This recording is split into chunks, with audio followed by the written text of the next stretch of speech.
Hey everyone, welcome back to the Art2Life podcast. I'm excited today. I have a really good friend and artist, Bonny Snowden, with me. She teaches people how to draw with colored pencils, build their confidence, and realize their dreams. And I got to work with Bonny, and we've been hanging out this past year some, and we do real similar things, but she's got this next level approach to making art with colored pencils and using humor, and I just can't wait for you to meet Bonny. And she's here all the way from Yorkshire Dales in England. She has a membership where she teaches people how to work with colored pencils and builds community. And Bonny, thanks so much for being here. Thanks, Nick. And it's just, it's so lovely to see you again. Yeah, we were Bonny was in a leadership retreat that my partner and I, Cherie, taught. And so we had lots of conversations around getting at the core of why we do what we do. And I know that, there's a backstory. Maybe we should dive into that first. But today I want to talk a little bit about that, we take on things. You fell back. Tell us first of all how you kind of you were doing art, and then someone stopped you making art, and then you came back to it in full force. So maybe just give us the background on that, and then we'll dive into the why you do this, because it's so cool. Okay. Yeah. So I've always loved drawing as a child. Always loved drawing and wanted to be an artist, and left school at 15, went on to a local college, did a general art and design thing with the hope that I would then go on to university to do a fine art degree and have a career in art. And at 17, I was told that I wasn't good enough, I wasn't going to make it, and I wasn't accepted into any university. And my dad actually got me a job in his friend's business, which happened to be advertising. So I then sort of worked my way up in the advertising and design world, ended up as senior manager in a big insurance company, and got into coaching. So I took a coaching degree in 2013 and actually worked as an exec coach for a couple of years. And in that time, it was about 2016, my job was quite stressful because it took me overseas. I was working in the Middle East, and my marriage started to take a turn for the worst. So I was kind of stressed away from home, stressful marriage. I'd got my family, I've got a young family, and I felt like I needed something to sort of help with that stress and anxiety and just, something. And well, actually, this was 2015, and my daughter had asked me what I wanted for Christmas. And at that point, I think it's still a really big thing. The colouring books were really, really big. Like, I remember that, just exploding. I was like, do you know what? I'll get me a colouring book and some coloured pencils for my Christmas present, and that's all I want. So, I've got it here, actually. And that it wasn't there. I didn't do it on purpose, but this is it. So this is the colouring book she bought me for Christmas 2015. Oh my God. A set of 12 colour pencils. And this is where I started drawing on Christmas Day, and I couldn't stop.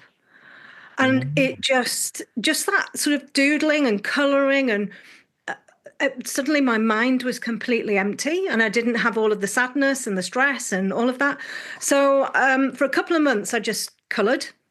In any spare time I had, I just coloured. It was just the most amazing thing. And then somebody asked me to draw their dog. A friend asked me to draw their dog. They were like, you can draw really well. And I was like, well, I can colour, but I know.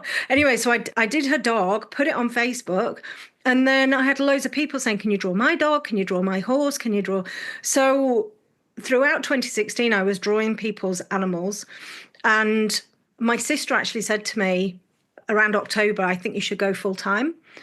So I quit my job. Wow. So there was that much demand. I mean, right away. You're talking like 9 months. Yeah. it was mad. So I quit my job and I became a full-time artist on the 1st of January 2017.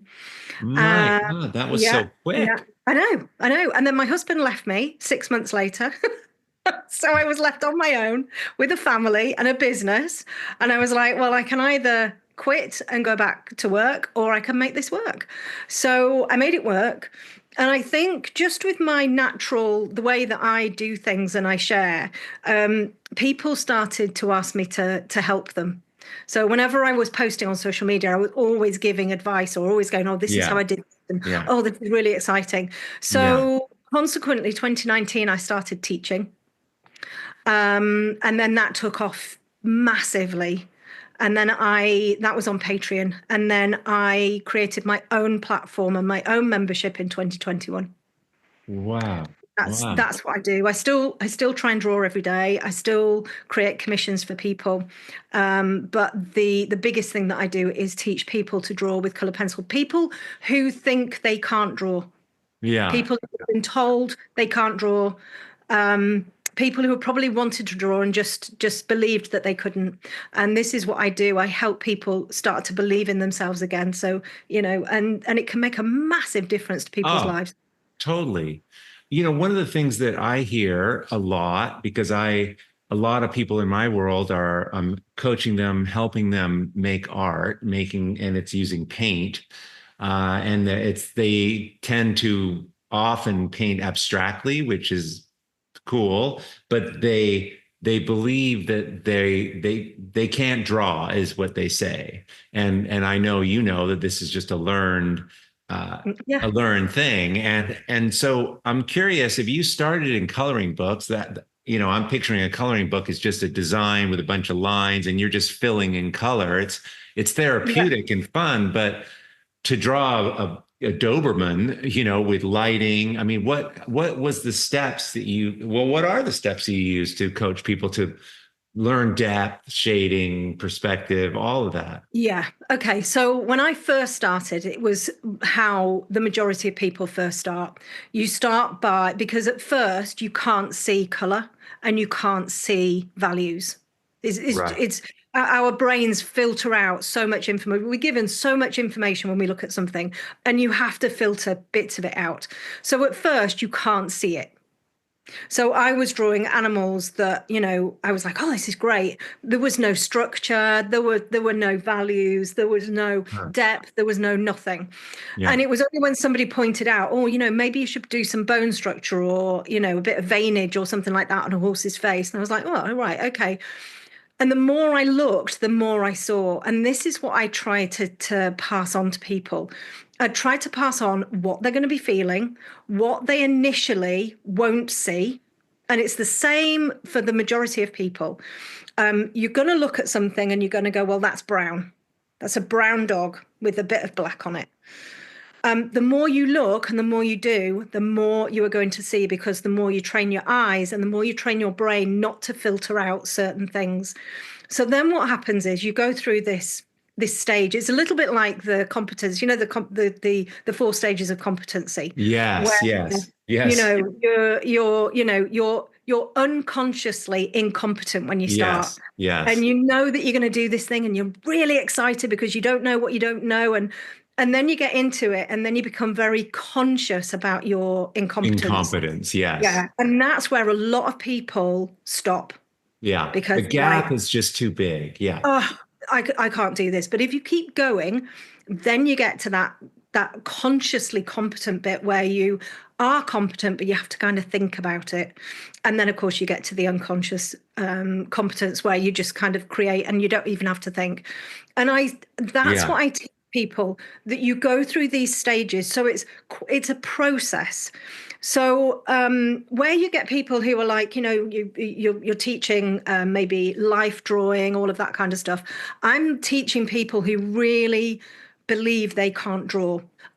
So I'm teaching them the process and I'm teaching them a mindset that, whatever you end up with, if you love it, that's all that matters. So you get some people they pick it up super quickly.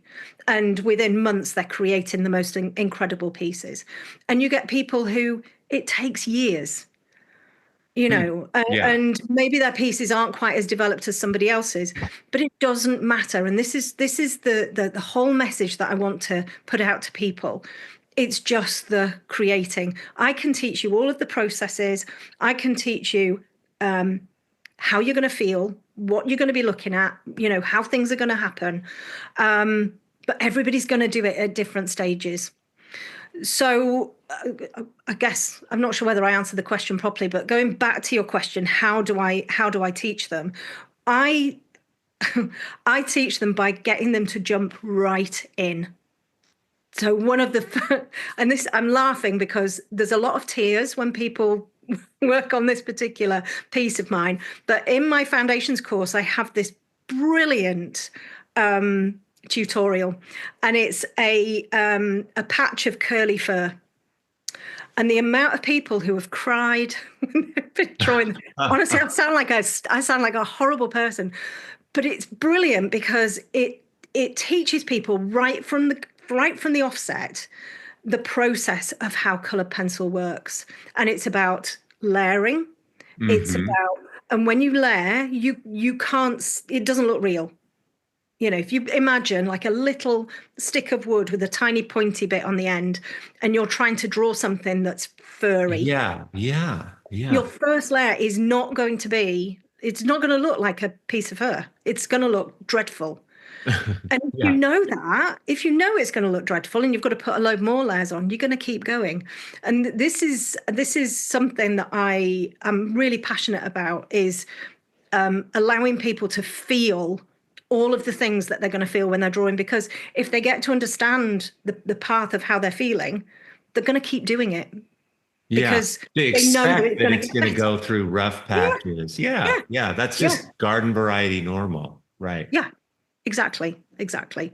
So I just get them to dive straight in. We don't do any apples or pears or spheres or anything like that. They just jump right in with curly fur, and Uh, and it's when you were awesome. saying, they don't see values, Mm. it's the lightness and darkness of Yeah. color, right? Is what you're speaking of. Yeah. Yeah, so they're not seeing the lights and the darks. And of course, when you're looking at a structure, particularly if you're drawing something that's realistic, you'll get to understand. You can see the very light areas and you can see the very dark areas. Yeah. Then the next stage is you start to see all the little tiny subtle changes in value that then give you something that's really structured. Right. So the Right. head of a dog, you might at first just think it's smooth. And then 3 months down the line, if you've been practicing, you might go, hang on a second, that's not smooth. It's got some like little ridges in it. I can see some little changes in Yeah. light. Yeah. You won't see that to begin with. Isn't that interesting that, I mean, it really, we, I've been making art so long, and this is why it's almost, people who, students who come along and they get to a point where they just start teaching, and I've had this, and I've often said that they're actually particularly suited to help people because it's so fresh for them, but this idea that I know it takes time, but it's interesting, like people actually cannot see what I can see. It just No. takes No. time. It's like not there. And it's sort of fascinating. Yeah. Yeah. Yeah. I mean, people talk about having like a natural talent and all of that kind of stuff. And Yeah. I do believe that some people are born with an innate understanding of certain things. You get the virtuoso, violin player or something like Yeah. that. The They've got Mozart. something, Right. they've got something inbuilt in them. And you have people who have a natural sort of penchant for color. They kind of just get it. But the majority of us, it's Yeah. it's practice. It's Yeah. just about, you know, trying really hard. Yeah. Yeah.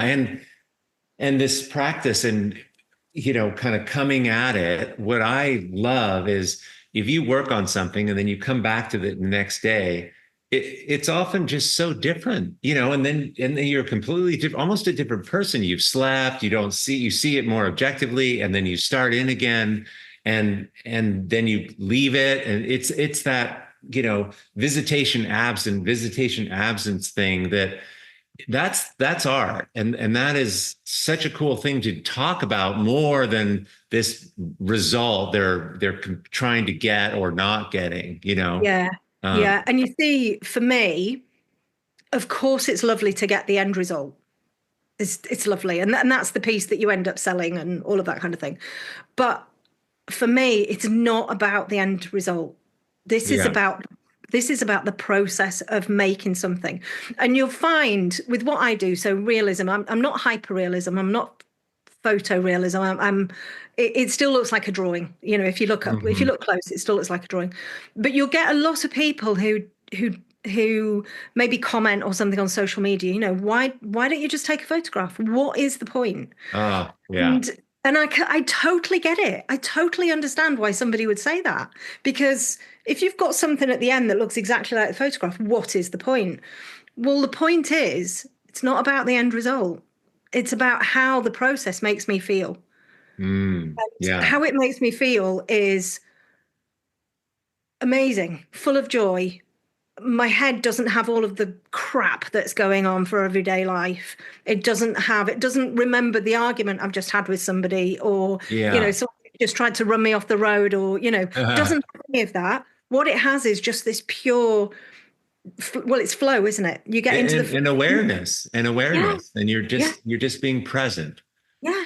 So it's nothing about the end product. You know what I It's love all, about this colored pencils? It's so simple, right? Like, you know, I'm sitting here and I've got my paint and water and all these brushes and the paper towels, and it's a thing to like, there's consistency and wetness and it gets on your clothes. But I mean, just have a piece of paper and a you know, coffee can the full pencil. of cool, sharp colored pencils is it's awesome. You can take them anywhere. I'm just curious. Do you like what is the cool colored pencil? And you know, we'll provide some links, you know, in the show notes, you Mm, guys, so you can get this. But I'm yeah. just curious. Is it if you're going to go to you know Ireland for a month, are you going to grab 20 or do you have a 500 color set? Are there different kinds that you prefer to use or you know, Yeah. just give us a quick So, overview of the paper yeah. and the cool colored Yeah. pencils that are the Okay. best. Yeah. Okay. So I guess like paint, you're going to have brands that kind of fit with how you like to paint and all of that kind of Ah, stuff. So yeah, yeah. with color pencils, you have two different qualities. You have artist quality that are they've been through all of the testing and they're light fast, so they're not going to fade. And then Ah, you have more budget pencils, which tend to be not always, but tend to be a little bit softer. But you can't always guarantee that the colors are going to last for, you know, a long time.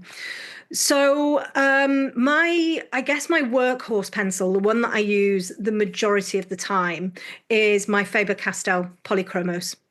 okay. Um, and they are all pencils are made out of oil and wax. And the manufacturers say these are an oil-based pencil or a wax-based pencil. In reality, they're all made of the same ingredients, just in different Yeah. quantities.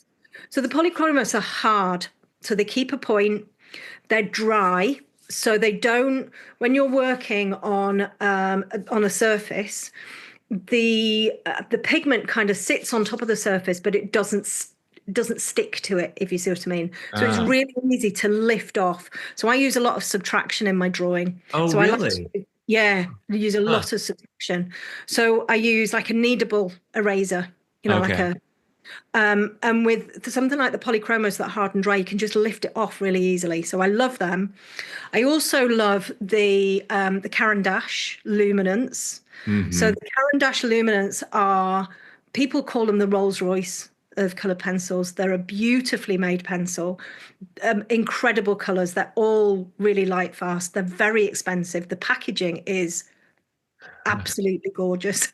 Wow. They'll come in Wow. like a padded, felted box, and they're all sort of, you know, kind of cuddled up. So I love the luminance. They're softer. Uh-huh. So the pigment kind of sticks on the surface a little bit more. And then I also really like the Caran d'Ache Pablos, which they're not quite as high quality, but they've got, again, they're kind of hard and dry, but they're more akin to a pastel than anything else. They're quite velvety. And they've all got a different feel. And if you're an artist Wow. like me, very feely. So I feel everything that comes off the surface into my hand. So I can feel what kind of pencil I'm using just from how it feels. Um, and I mean, you can get, there's all sorts. Derwent, which is a British make of pen. Yes. Derwent, they make a beautiful pencil called Lightfast, and they have amazing colors, like really superb colors, like Mars Black and Mars Violet, and they've got a gorgeous Wow. dark orange, just some really Wow. lovely colors. And then papers, I use anything from like a hot press paper that you'd use for watercolor Okay. to some kind of a mount board. So there's a really great mount board. It's called Museum Rising Board, and it's like for mounting matting images. I use a surface that's made for pastels called Pastel Mat, which is by Claire Fontaine. That's my favorite surface. It's very toothy. So it's got Okay. it's like got a velvety surface, and it takes a lot of layers, but it means that you can get really beautiful depth and richness in your drawings. And it also takes a really light pressure.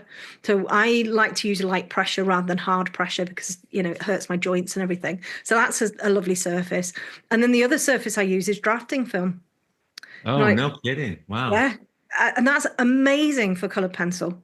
The matte drafting film graphics make it. And it's just a matte double-sided film, and you can draw on the front and the back. Wow. It's Wow. amazing. Yeah. Wow. And it's this layering that gives this Yeah. crazy richness. Yeah. Yeah. Yeah. So Wow. if you think about how you mix your paints, you'll Mm-hmm. mix them on your palette. Mm-hmm. With colored pencils, you mix them on your drawing. And Right. how you get your color variations is by layering. So you might have a drawing that's maybe got just one layer of pencil if it's a very sort of light area or a very, and then you might have an area in the same drawing that's maybe got 30 layers. Wow.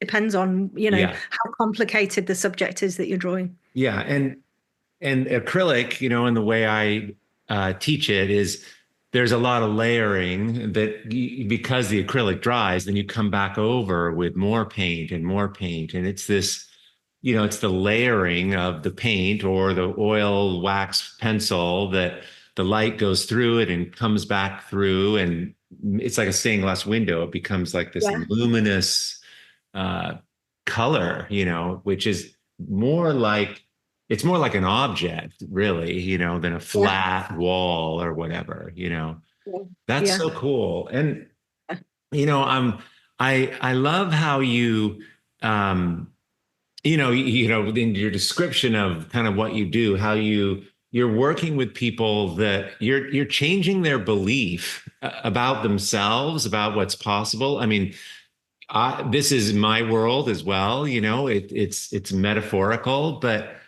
I guess this is your story. I mean, you were told and believed for 15 years or whatever that you were not talented but tell me about this aspect of it because right, like it doesn't matter what it is. Like we build our confidence in ourselves. It doesn't matter if it's colored pencils or if it's going to the gym or if it's whatever the things are that allow us to grow. I mean, I know you were an executive coach, and I'm understanding now how that kind of is. I'm piecing it together. This is just a vehicle for you to teach some really important life skills. that is exactly what it is.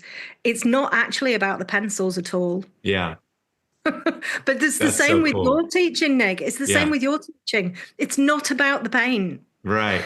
The thing is, once you start to feel comfortable with who you are, because so many people don't feel comfortable with who they are.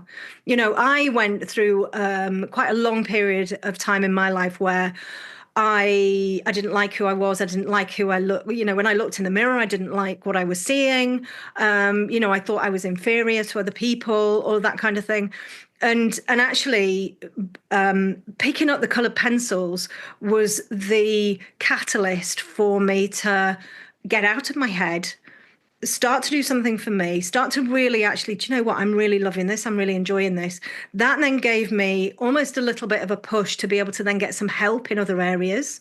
And Yeah. then now I look at myself in the mirror and I'm 54. I'm overweight, although I am losing weight. I've lost 2 stone recently, which I'm very proud of. But I look in the mirror and I like who I am, Yeah. you Ah, know? And until you like who you are, you you're always going to have some kind of an issue in your life. I'm not saying my life is rosy because there's all sorts of things that are happening, but what creativity does, and it's any kind of creativity, yes. it's dancing, it's playing music, it's painting, it's colored pencil.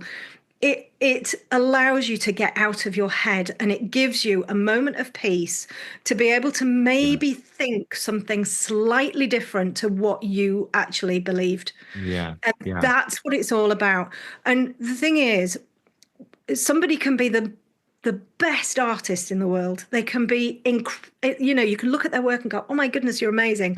If they don't believe that they're amazing and they don't like what they're doing, they're they're not gonna get anywhere.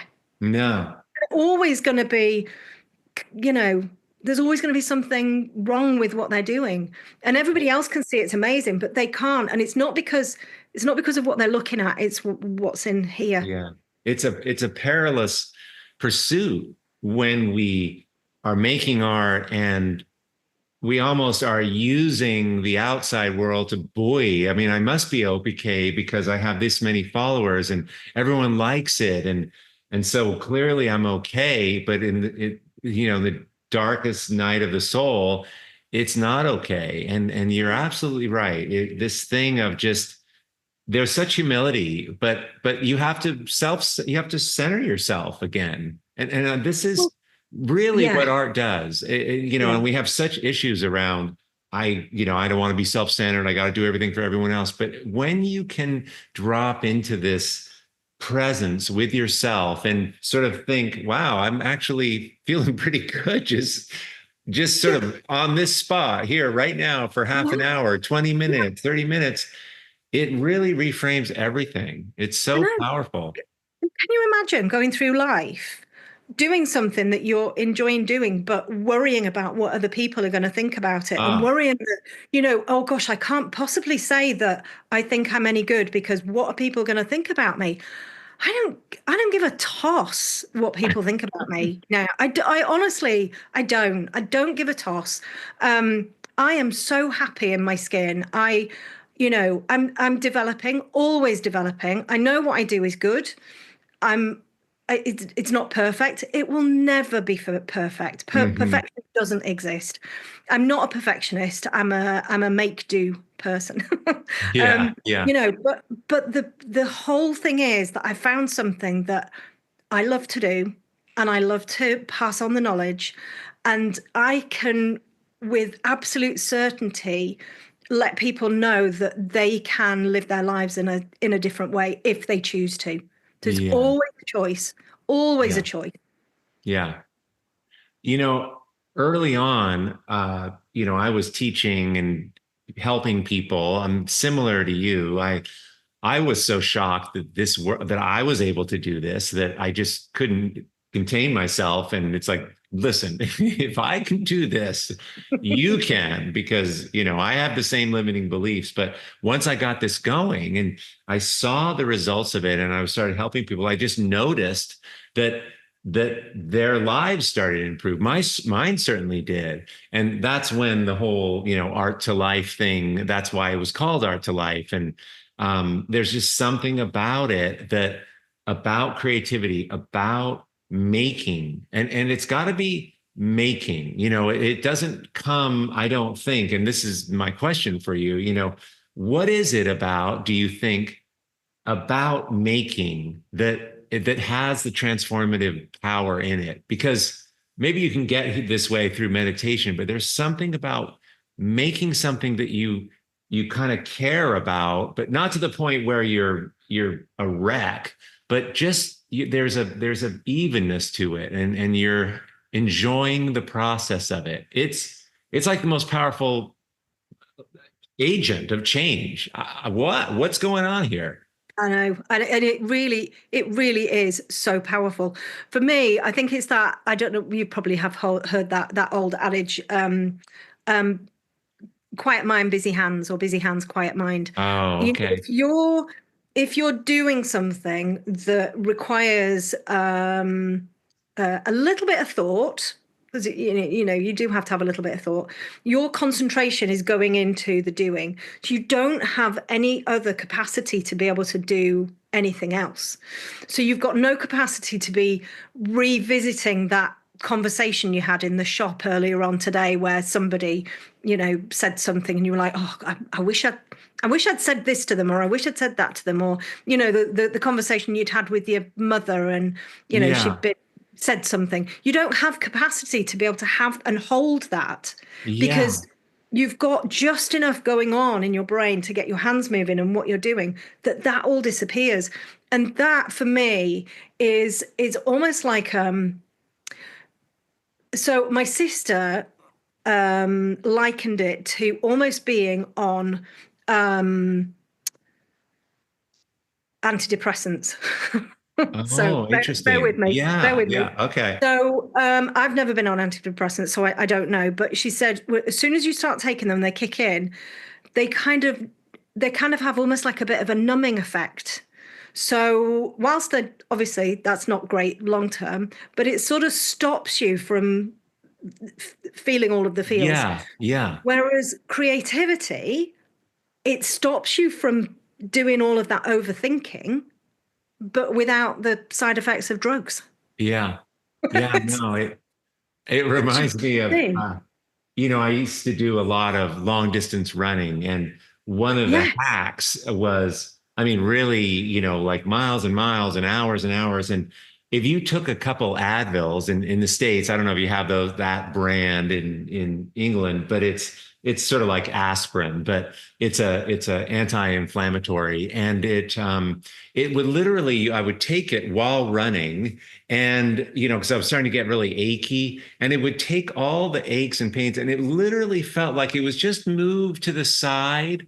So it was still there, but it wasn't the primary thing. And then I could sort of enjoy myself again. But it was just, and that's what it feels like when people are busy and hectic, and you can just get them in motion. If they can just start Yeah. putting marks on the paper, then it just pushes everything to the side, because you can't truly look in there, and it's a wonder what's happening, and also worry about the mortgage. It You just, can't. you can't. It's just sort No. of, it's I've such a got hack. yeah. I've got members who are letting me know that they use their creativity for pain relief. Yeah, No, I get it. because your brain's an amazing thing. And it's amazing that if you concentrate on something you can kind of make it even bigger. You can sort of focus on something and you can make it grow. And with pain, that can a distraction to pain Yeah, can almost make you not somebody who's got extreme pain, fair enough, but I can be drawing and have like a bad back or something like that, and I can literally be like, oh, I'd forgotten about my back, or I'd forgotten about my headache or whatever. So yeah, it's a distraction, I think. um yeah. it's Yeah, and you're amazing. you're doing something, right? You know, life's happening through you, not to you. You're actually doing something that's changing your perspective, that you are doing, that no one can get in the way of, that you can just sit down and do it. It's very powerful. Yes, fair enough. You have to buy some materials and whatever, but once you've bought a couple of pencils and some paper, that's it. You don't need anything else. Uh, And what makes me really sad is that people don't prioritize this. They don't prioritize time for themselves, creativity. And and it's sort of like this amazing medicine. yeah, And it's available to everybody, but they don't prioritize it. And I don't know whether you get this with your students, but one of the biggest reasons for somebody stopping drawing is they don't have time. And yeah, that makes me really sad because it's not that they haven't got time, it's just that they're not prioritizing yeah, the time for themselves.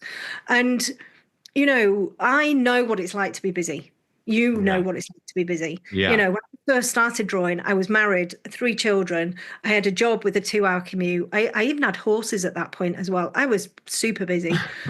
But I found time for this because I understood how it was making me feel, and I Yeah. wanted to feel like that. So I I couldn't wait to get home and get all of the family stuff out of the way. I love my children, but I couldn't wait to get them into bed Yeah. so that Yeah. I could then start my drawing because it just sort of lifted everything. It made me feel amazing, and Yeah. that's one of the things that I want for everybody, and it Yeah. is available to everybody. That's Yeah. that's Totally. amazing. Totally. Yeah, And, I talk about it, there's just certain things my life has gotten, and I'm sure yours has as well, where you take on more and now you have a community of people you're creating content for and all the things you're doing. And you can't mess around too long in the doldrums, like losing momentum. Like I can't do that. But I don't have to, because I really prioritize these conditions that Nick needs in order to keep and I call it a frequency, a higher energy. And it comes from the making, it comes from the making. And it's not that it does take time, but nothing's going to happen. Everything's going to fall apart. It's really like I cannot afford to not do this at this point, because I have to feel excited. I have to, yesterday I was so busy, and I came into the studio. I've been gone teaching these retreats, and I have a bunch of things this week that are big things. But I had to create my new journal for this year, my new one, which is exciting. And it's all about possibility, and it's all about learning. And I have these books, right? But I just started painting the cover, and I totally got into it, and it's at first blush, it's like, dude, what are you doing? I mean, you have 2 hours in the studio on Sunday. I spent half of it getting this book because it gets me excited. And yeah. and I still have all the problem things that are coming up, but I've got this book and I'm writing down the things I want to do. And, there's just a frequency that you have to create, Oh, So yeah. I'm curious, like, what are some of the stories that you've found, like with some of your members that, like they went on, like it's a progression, like it might start with color, like for you, it Yeah. starts with colored pencil, and then, Yeah. and people drop away. I mean, and I don't know the backstory of the marriage and everything, but you're upgrading yourself. And, Oh, and it changes everybody around you. We yeah. wouldn't be having this conversation if you didn't start No. color penciling, We really wouldn't. And Yeah. you would believe how I mean, I'm still in the same house. I've been Wow. living in the same house for 19 years, but I've upgraded my house, the interior of the house. I've kind of created a really lovely space. Um, but just me as a person, 2016, Wow. I'd lost my voice Yeah. a lot. Sadly, the sort of last few years of my marriage were sort of quite abusive. He was very poorly. He had awful depression, and Uh, it was just those awful things. Um, and I just became this sort of quite a small person. yeah. That's such a And good way you've to met put me. it. You feel Well, yeah, small, it's like, oh, like put into a little box, and you've met me. I mean, Yeah. I'm not a small person. I'm not a No. small person. I'm a really happy, joyous person. That's what I want to be doing. I want to be happy. I want to be laughing. I don't need sort of, I just need my family around me and my friends around me and my dogs around me, and that just makes me happy. Yeah. So I think about some of the people who have joined my membership, and one lady in particular who really, really comes to mind is she's called Karen Simpson, and I think she joined me in 2022, and I do a lot of live streams, and one of the big things about my membership as well is that I actually do some group coaching. and Oh, I call it my confidence sessions. So I kind of help people understand how they're feeling and how they can get through stuff and all of that kind of thing. So she joined me in these confidence sessions, and started off with, you just see the little black box, Karen Simpson, just wouldn't put her microphone on, wouldn't put her camera on.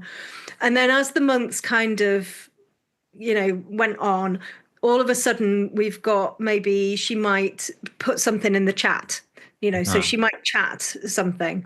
And then I think the next thing was, we saw her, she turned her camera on.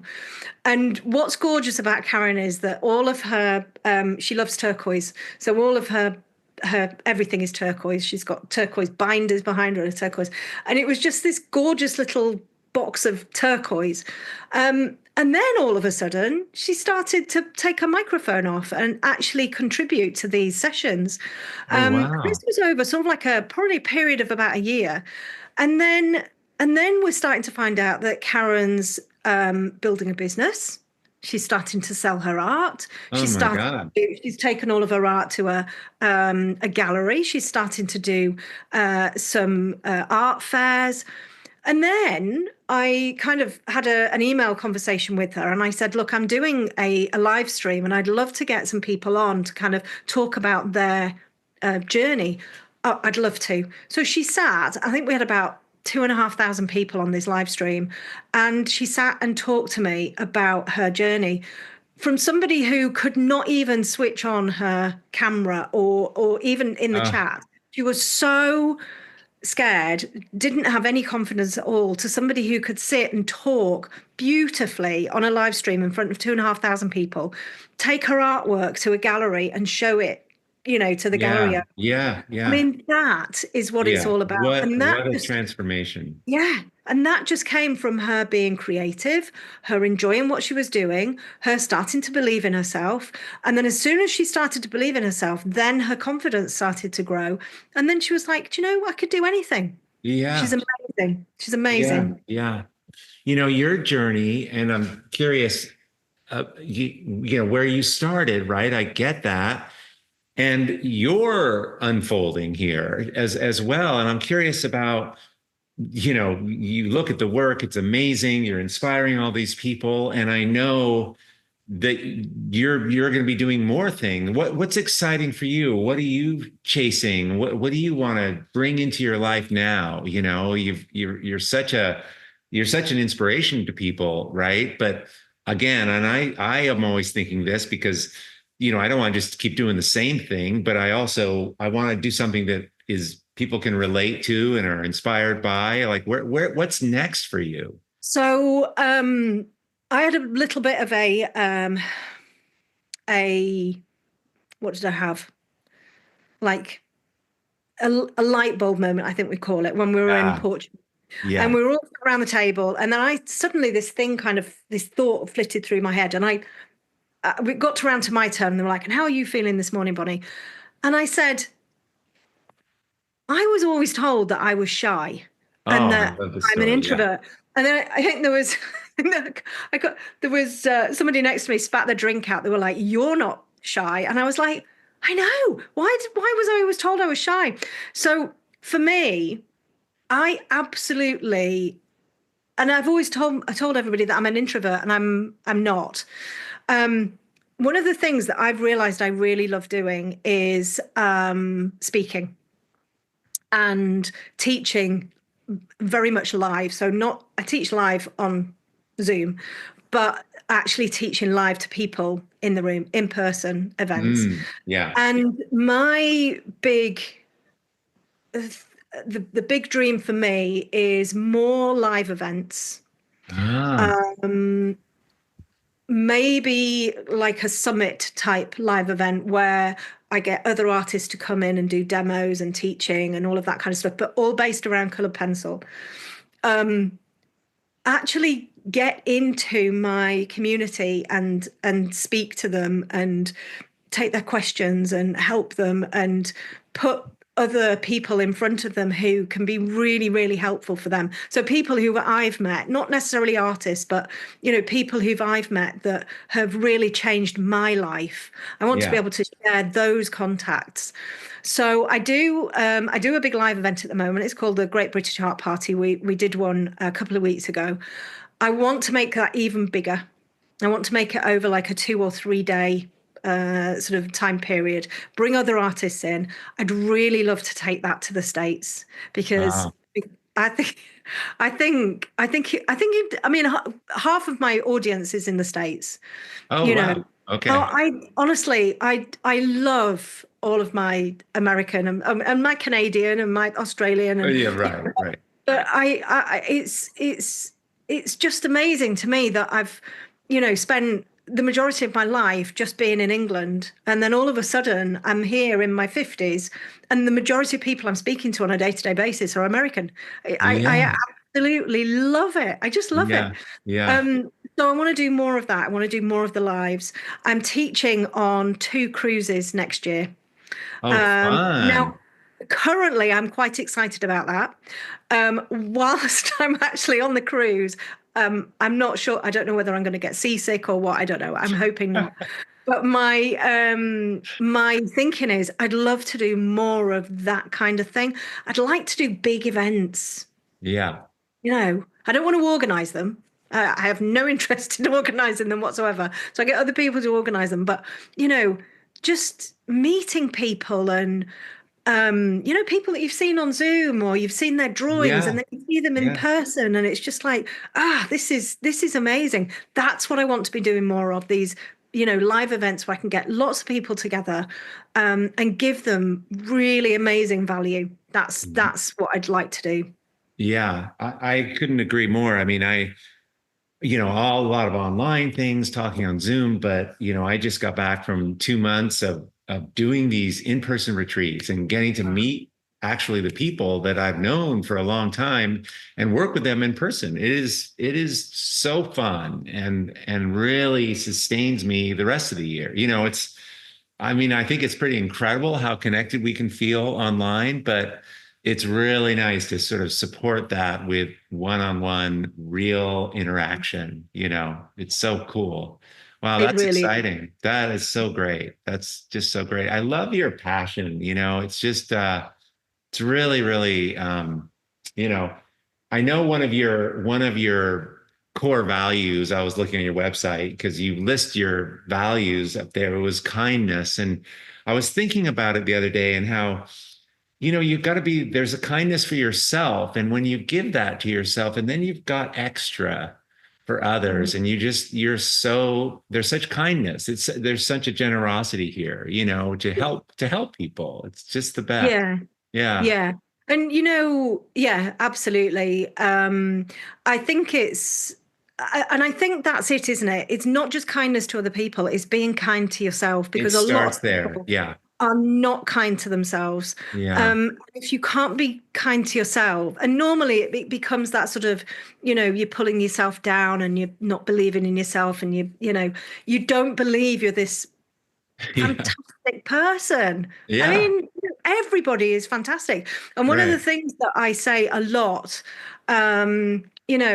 when people look at their work and they go, oh, I've done this and this is rubbish and this is rubbish. And I was like, do you know what? I'm just gonna take my glasses off and I'm gonna send them to you. You look at it through my glasses because then you're gonna see something completely different. Yes. Whenever I'm critiquing somebody's, I do a lot of critiques, and I do this to my own work as well.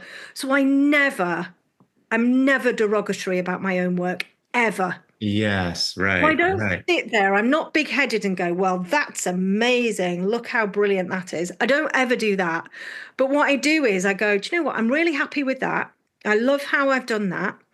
This bit here, I need to work on that. So my next piece, if I do something similar, that's my goal to take forward.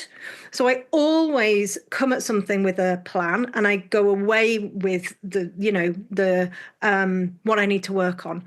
Ah, I that's so good. never pull my work down, ever. Yes. And the other Yes. thing I've never ever done, and I get so sad when people do this, when they get angry with their work and they rip it off their drawing board and they rip it up and they put it in the bin. I get so sad. It's Yeah. like you're tearing up and throwing away a part of you. You know, Mm, it's part of you. yeah. Um, so yes, I'll start a piece again, but it will always be from a measured decision. So I will Yes. decide, I'm not going to rip something off in anger. I'm going to decide, yeah, do you know what? I'm going to start it again on a different surface, or I'm going to use, a different approach. But there's always that measured decision making Yeah. in that. Yeah. It's And like self-care, I mean, yeah, it's just yeah. kindness to yourself.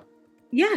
Yeah. And that's what the kindness is, because if you've got kindness to yourself, you're going to be a really happy person. Yeah.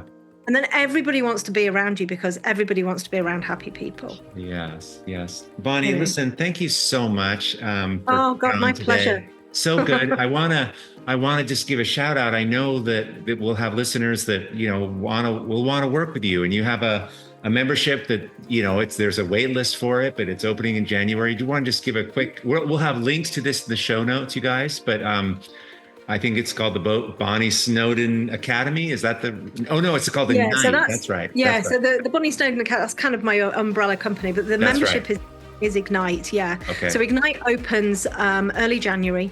Okay. And if you want to join the waitlist, you are so welcome to join the waitlist. I've got some exciting things happening in 2025 that is very different to what I've been doing. So that's a reason to join the waitlist in itself. Awesome. Awesome. All right. Well, let's stay in touch. And you got my wheels turning around, doing some big event, and I'm picturing it. We're at some big event with some artists, and you're teaching colored pencils, and we're doing paint, and just, I don't know. There's Amazing. something here that Yeah. Oh, that would be awesome. Wouldn't right? it? Right. Yeah. Some event.